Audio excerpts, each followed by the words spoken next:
Welcome back to the June 5th edition of BCA Today, where we relay school, local, national, and international news. Without further ado, let's get started. Happy end of Staff Appreciation Week. To end the week, Spark is currently holding their annual car wash until the end of the school day. All staff members are welcome to bring their car out in front of the auditorium and receive both an exterior and interior wash, all for free. This Monday, Senior Award Night will be held in the gym. Congratulations to all who received an award. This past weekend, 2 separate raccoon attacks happened in Ridgewood, New Jersey, within just hours of one another. The first one happened at 7 p.m. on Saturday, when a raccoon bit a 7-year-old boy's upper leg, whereas the second attack was on Sunday when an adult was bitten on private property. Both victims received precautionary treatment for rabies. Residents are now being told to supervise children and pets when outside, and are asked to report any sick, injured, or unusually behaving animal to the Ridgewood Police Department. Bergen County officials have opened the new Bergen County Career Innovation High School in Paramus with a ribbon-cutting ceremony held on May 28th. The school expands the Bergen County Technical School District's offerings, focusing on career and technical education programs designed to prepare students for high-demand industries. County leaders described the new facility as an investment in workforce development and future educational opportunities for Bergen County students. Now to Samantha for an interview with Sophia Lee.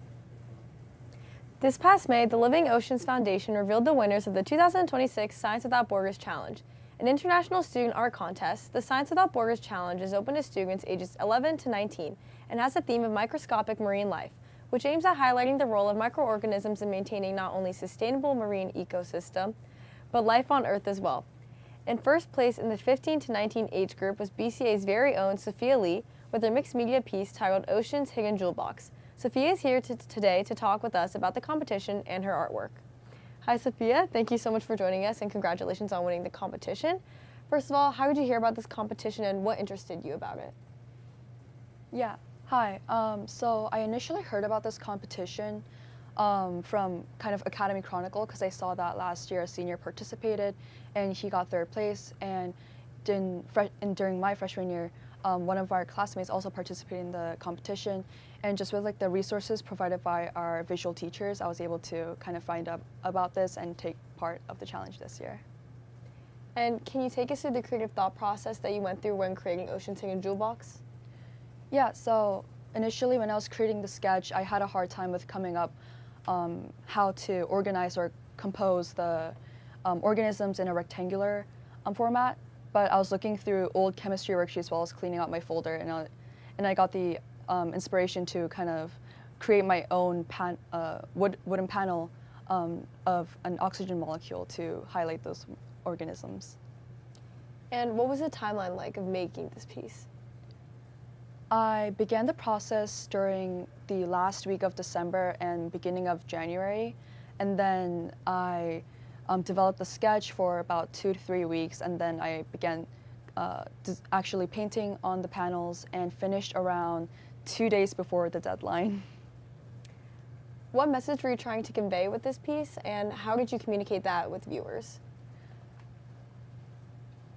I think the message that I was trying to convey with my work was to kind of show that the scale of the organisms do not matter in terms of their importance and the help they provide to our Earth. So I was really trying to highlight how those organisms, those small, when enlarged and shown in such a way where it highlights their beauty like gems, highlight also their importance to their Earth. And finally, what advice would you give to future participants of the Science Without Borders Challenge? I think the biggest advice I would give is to kind of take a step back and see where you can derive your inspirations from. And it doesn't always have to be like a standard rectangular canvas or like the standard way you would go about when interpreting a theme. Thank you so much for joining us again and congratulations. Now back to Sienna for national news. And near Delaney Hall this past Sunday night in Newark, New Jersey, causing a curfew to be imposed on individuals from 9 p.m. to 6 a.m. Protesters assembled specifically on Wilson and Doramus Avenue since the police had blocked both vehicle and pedestrian traffic. Some protesters were detained by police during the protest. It was announced on Monday that a key hearing from Tyler Robinson, the man who is accused of the September 10, 2025 assassination of Charlie Kirk, will be made public. This decision comes after a Utah judge denied request to restrict access to this hearing from both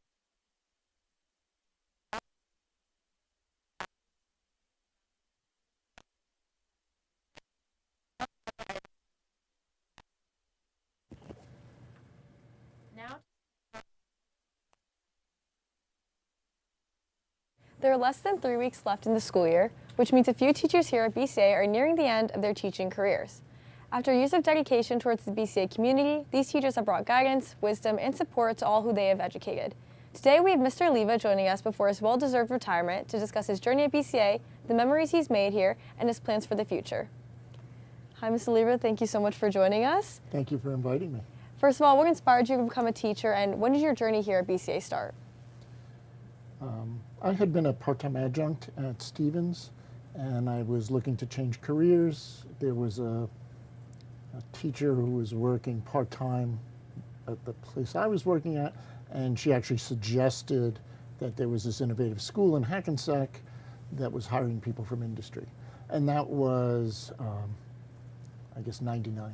So I started in the fall of 99. That particular year, they were adding some academies. So there were, I think, over 40 teachers hired that year. And we're all, obviously, well into 25 years or more at BCA. And you are involved with hydroponics here at BCA. Can you explain to those watching what that means and what your role is within that? So hydroponics applies to the general category of raising plants without soil.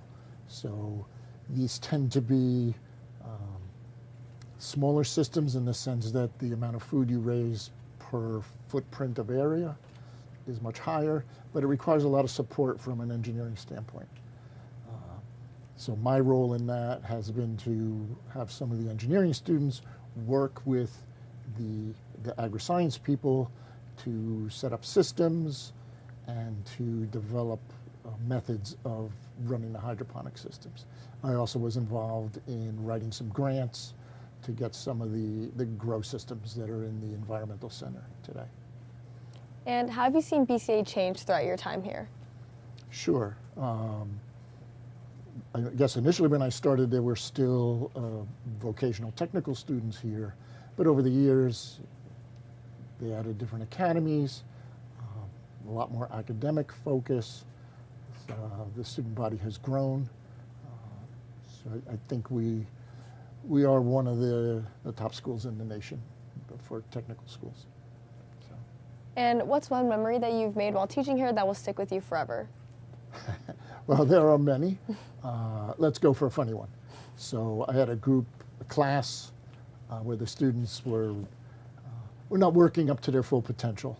I was getting a lot of excuses. Anyway, I was younger, so I jumped up on a desk and I basically yelled at the whole class. And for a good 30 seconds, they were either scared or they thought the old man was going to have a heart attack. So I really had their attention. But it was quite funny.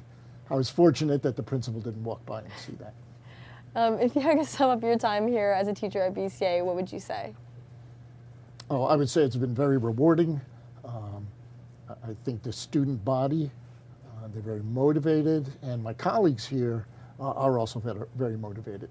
So it's an interesting environment to be in where everybody around you is focused and motivated. So it's really enriched my life. So thank you to everybody. Finally, as we mentioned, you are retiring following the end of this school year. When did you make this decision, and what are you going to do with your newfound free time? So I've been thinking about it for about 2 years. Now it's basically time. I'm 73. I can't keep up. This place requires a lot of energy. Plus, I see a lot of the new faculty and staff coming in who are highly motivated. So it's time for me to pass the torch. Thank you so much for joining us today. Congratulations again on your well-deserved retirement. Now back to Sienna with international news. Scientists have recently discovered a sea cucumber with tissue immortality after dismembered pieces of the creature did not end up decaying, but instead healed themselves and grew. The pieces were able to digest nutrients despite their lack of a mouth and continued to thrive despite being placed in natural seawater, a dirty environment. If proven to be immortal, these cells could be used in replacement of HeLa cells and help with medical advancements, while also providing an ethical advantage. A Russian missile and drone attack on Monday night took the lives of 22 people in Ukraine. Among the victims were 2 children, making this attack one of the most fatal in recent times. President Volodymyr Zelensky reported that Russia launched 656 strike drones and 73 missiles, and he also urged for help from the United States. The U.S. has not been able to supply Ukraine with a consistent amount of Patriot missiles due to the U.S. and Israeli war against Iran. That's all we have for today. I'm Sienna. And I'm Samantha. Thank you so much for watching. We'll see you next time here at BCA Today.